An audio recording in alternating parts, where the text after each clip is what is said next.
It is game over for copywriters.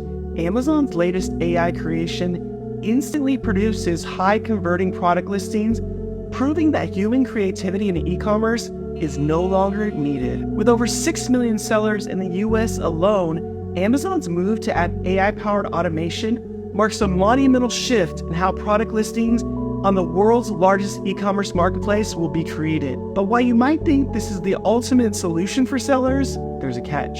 For over 2 decades, Amazon has been deep diving into AI, creating tools that make our lives a lot easier. From the recommendation engine that suggests your next purchase to the robots zipping around the warehouse. But here's where it gets wild. This AI doesn't just stop at product descriptions. Amazon's new Bedrock service is giving businesses a chance to craft their own AI applications, and soon the Titan models will be unleashed, capable of tasks we once thought only humans can do. I have to admit, the future of e-commerce looks exciting with AI in the mix. But what do you think?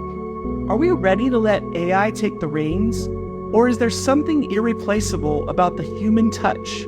Don't forget, if you love AI, I'm the guy.